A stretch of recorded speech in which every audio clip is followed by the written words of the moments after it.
Hey guys, this is Ami Creasy, and I'm going to go through a tutorial on how to use Flipgrid. So if you're not familiar with Flipgrid, it's an amazing online tool that teachers can use for free. And basically what you can do is create assignments and prompts for students, and then the students can respond to those assignments all through a video platform. So it's a lot of fun. The kids really get into it. They love creating the videos. They love watching each other's videos. They can respond to each other's videos. And it's just kind of a unique and different way to maybe respond to a discussion post without, having to just type out your response, and kind of gives them a little bit more creative freedom there.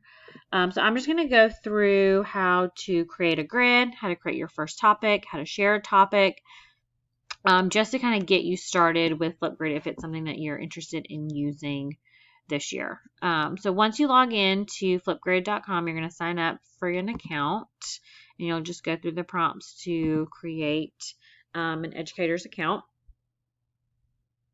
And then once you log in, it will take you to your home page where it will show you your grids. So a grid is basically a classroom. So what I typically do is I will create grids for every class period that I'm teaching throughout the day. And then within those grids, you can create multiple topics for students to respond to. So once you log in, you're going to click on Add a New Grid. And I've created some sample grids, but once you are ready to create a grid, you'll give it a title or a name. So you'll name your grid. You're going to select how you want students to join your grid. So they can join through an email address with an ID, or they can simply just click on the link and join your grid that way. So if you decide to create a public grid, I would recommend adding a password. So if you click on Share Public Grid,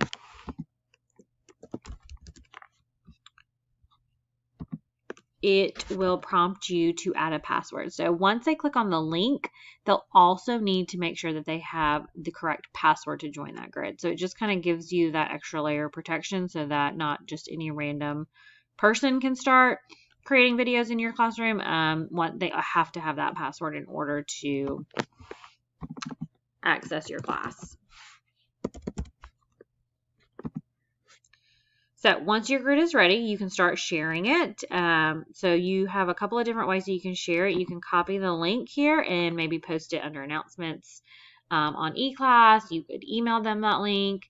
A couple of things that are already integrated and embedded in here. You could take this code and maybe put it on a class website if you already have one created. You can share it through Microsoft Teams.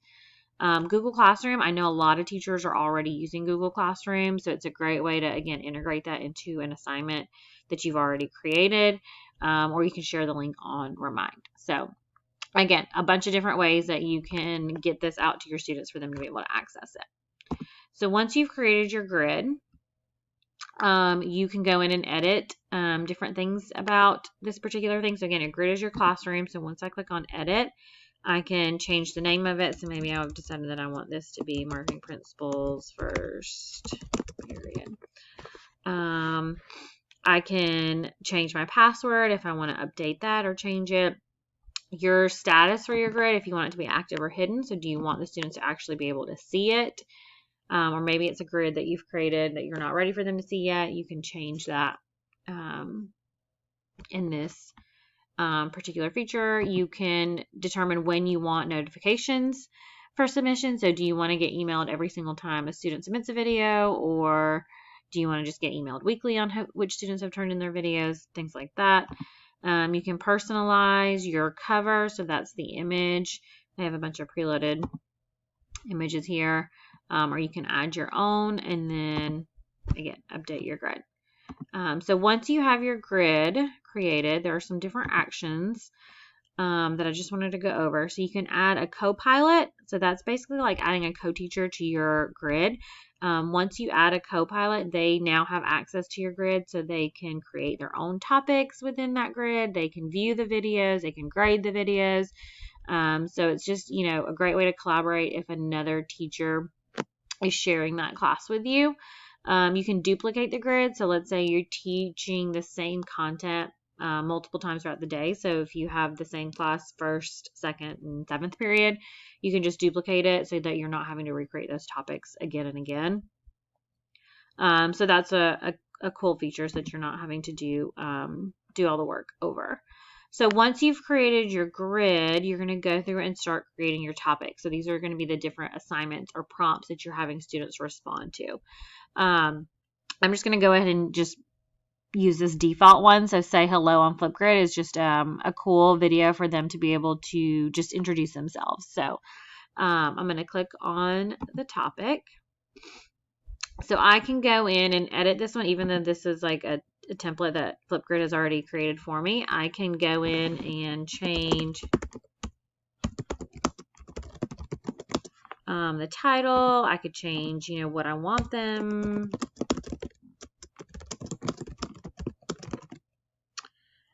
What I want them to say in their video.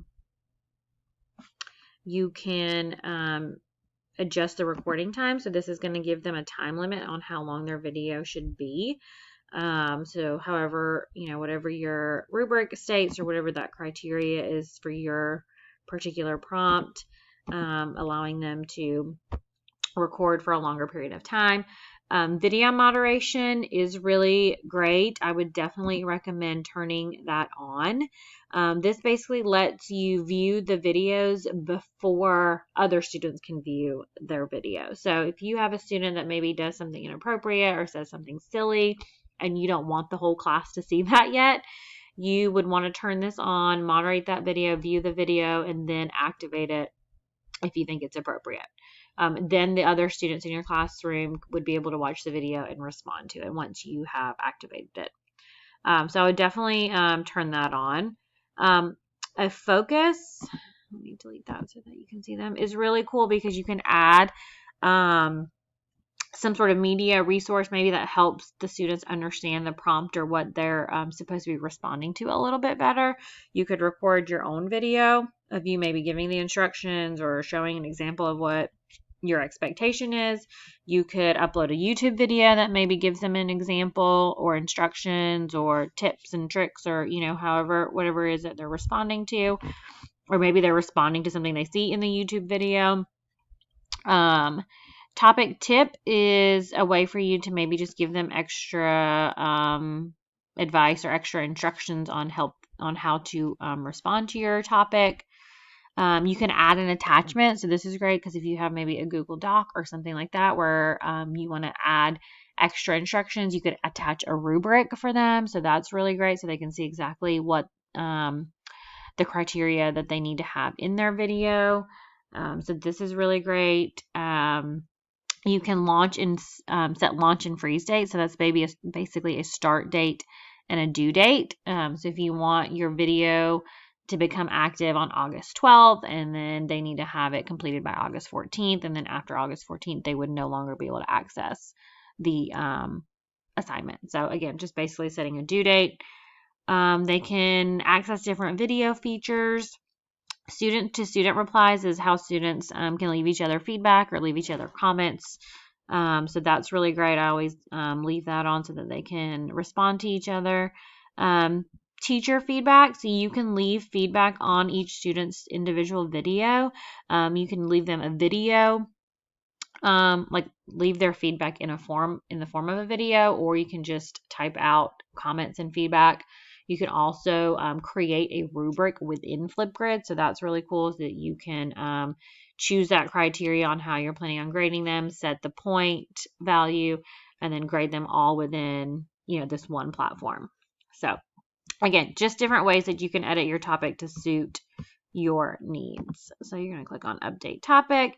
And then again, once you've created it, you're going to share it with your students, and then they'll be able to go in and start recording. So if I go into a teacher view or student view, once they log in, they will put in the password that you have provided. And then they'll have access to your grid, and they'll be able to see all of the different topics. So this topic is introduce yourself, We've listed the instructions for them, and then what they will do is click on this green plus sign, which will allow them to start recording.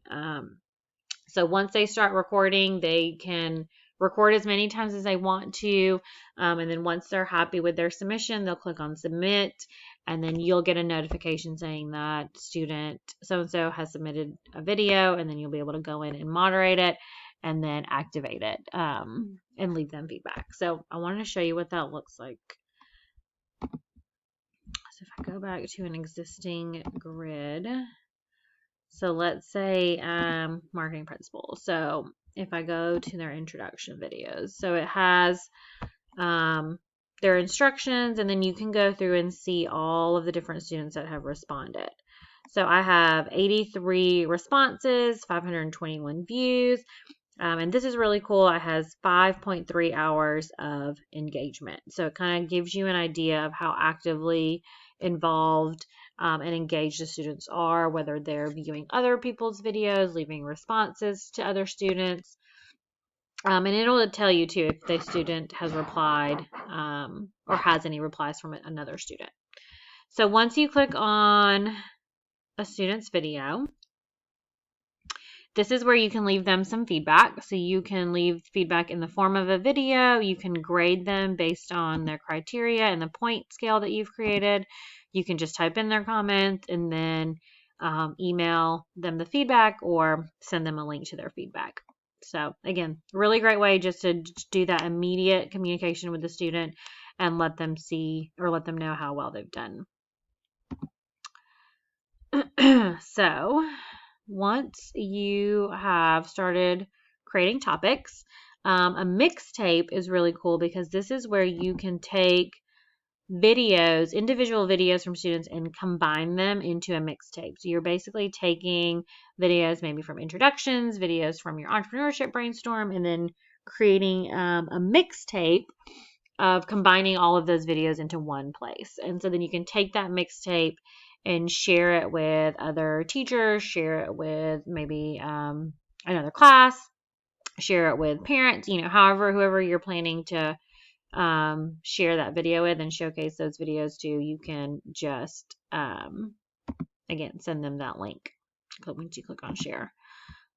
Disco Library is really cool because this is where you can look at different Flipgrids that other educators have already created.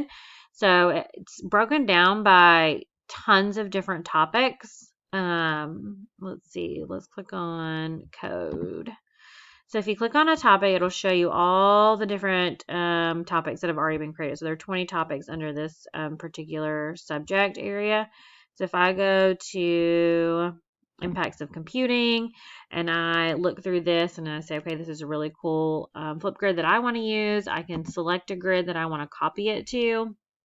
So I'm going to click on sample grid. I'm going to add it. And then I can now go in and edit what this topic is about to maybe suit my needs a little bit better, or suit my students' needs a little bit better. So I can change the title if I want to. I can add more questions or kind of clarify on what the students are supposed to be responding to, change the time limit, have a moderation, video moderation. Again, go through and change whatever you want, and then you can update it. And now that particular grid has been added, or excuse me, that particular topic has now been added to your grid. So again, the library has so many different topics that other teachers have already created.